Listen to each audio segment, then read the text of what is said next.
Welcome back, everybody, to another episode of the Grit, Give, Recognize, Implement Time podcast. I'm your host, Steve Nathanson, CEO and founder of Strive for More.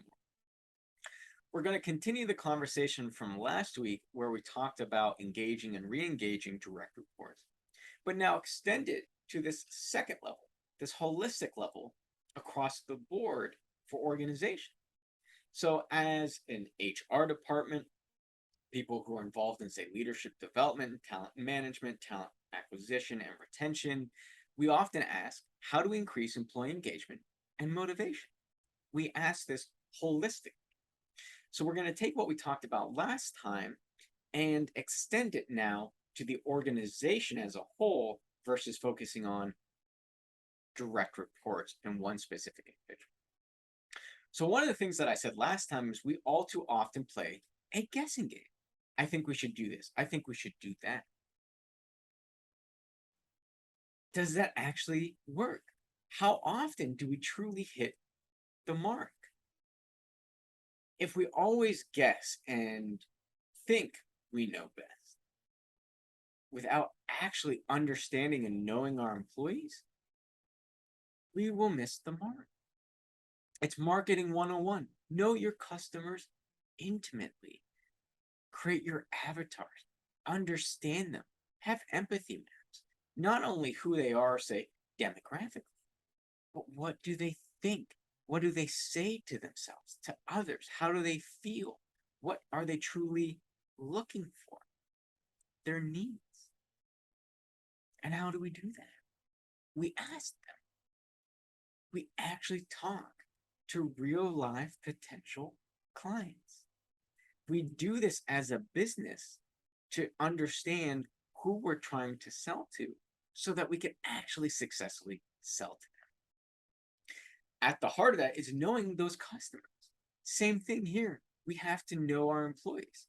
I know we've harped on that the past couple of weeks, but it is true. It is something that is absolutely necessary.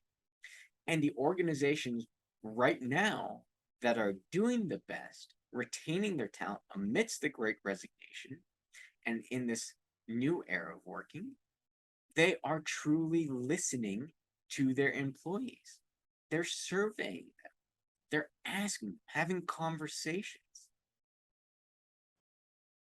You want to know how to motivate and engage your employees? Ask them what they want. Craft solutions directly addressing their needs, their wants.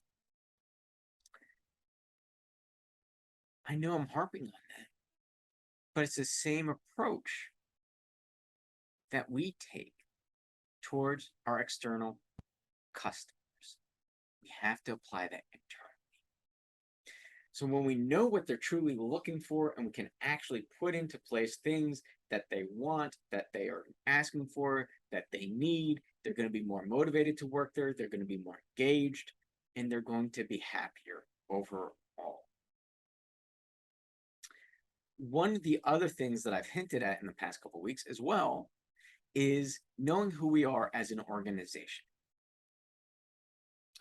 What I mean by that is, what do we want as an organization? And then what is it that we have to accept that comes along with that? Prime example right now, there's organizations trying hybrid working, coming back to the office after being remote for so long, and we may do a 3 days in the office, 2 days out in the office. And we may think that's fine. Tuesday, Wednesday, Thursday, Monday, Tuesday, Wednesday, whatever happens to be, that's what we're going to do. But there's disconnect. We're losing employees. People are still looking for 100% remote work. Or at the heart of it, what they're truly looking for is they've now been able to live work-life integration, not work-life balance. And it's a nuanced but important difference. Work-life balance is I get up, I drive into work, I'm clearly at work from, say, 9 to 5, I come back, I'm now outside of work. There's two distinct parts of my life that need to be balanced. Work-life integration allows them to naturally integrate and flow together throughout the day. That's what we've experienced. I can, maybe in between calls, go put a load of dishes in the dishwasher, load of laundry in the washer, take my dogs out, play with my kids, whatever it may happen to be. I've been able to successfully integrate the two parts of life together and creates freedom. That is what's at the heart of this. So, as an organization, we have to ask ourselves, who do we want to be? If you want to be an organization that is 100% back in person, and that's who you've decided to be, that's okay. We have to accept what that brings with it. With that, we're going to attract the people who want that work-life balance, who want that separation of life and work, and don't want to work remote. We're going to most likely lose the other employees who want the work-life integration and who want to work remotely.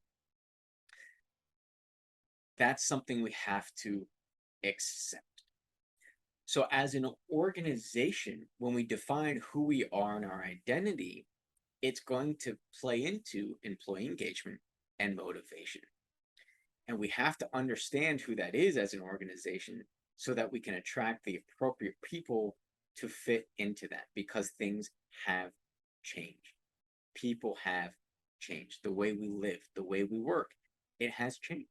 We have proven that we do not need to set foot into the office to work successfully.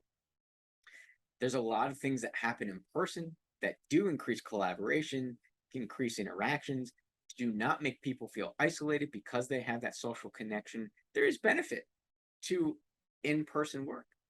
That's something that I'm not denying nor arguing against. I think that in-person has a place to it. I think there's benefits to it. What I'm trying to get across is, as an organization, who do we want to be? And then accept the impact that's going to have, such as, say, losing employees. That's important when we talk about employee engagement and motivation, because we may define who we are and not accept that it's going to cause us to, say, lose 40% of our employees. And that's going to cause tension. It's going to cause us wondering about these questions of, how do I engage people? How do I motivate them? Why are they not engaged and motivated? Because there's a disconnect between who you are now as an organization and what they are looking for in an organization. If we understand that and accept it, then we can move on from it and get the people who align with who we are. So that's also a very important piece today. And there's no one-size-fits-all approach to it. We have to craft things that are truly right for us as an organization and the employees that we have and the employees that we. So I know it's broad, it's simple, non-specific even, perhaps, because it is unique to each of us as organizations. So I will create this 3-step process here. Again, broad and simple. Ask, understand, address. Ask our employees what they're truly looking for. Understand what they need, what they want, what they're looking for, and who you are as an organization, and then address it. As I noted, our employees are our customers as well. They're internal customers. We create empathy maps, avatars for our external customers. Let's do that for our internal customers, our employees as well. Because if we cannot engage our employees, if we cannot motivate them, we're not going to be able to keep them. We're going to have turnover. We're going to create disconnect with our external customers. And if we lose them, we cannot successfully survive and continue to do business because we had no money coming in. We forget that. We often serve our external customers at the cost of our internal customers. So withdrawal, what happens when we flip that script and we actually start truly treating our employees as internal customers? I think you'll be very pleasantly surprised to see what happens when we do that. as within the last 2 weeks, again, this is a broad overview. There's a lot more we can get into in terms of this that applies individually to the situation you're facing, your employees, your organization. Love to have the conversation with you. So please reach out to me at steve@striveformore.com. Visit our website, www.striveformore.com as well. More than happy to continue the conversation. I hope you've enjoyed today. And again, until the next time, remember, be the movement in your life.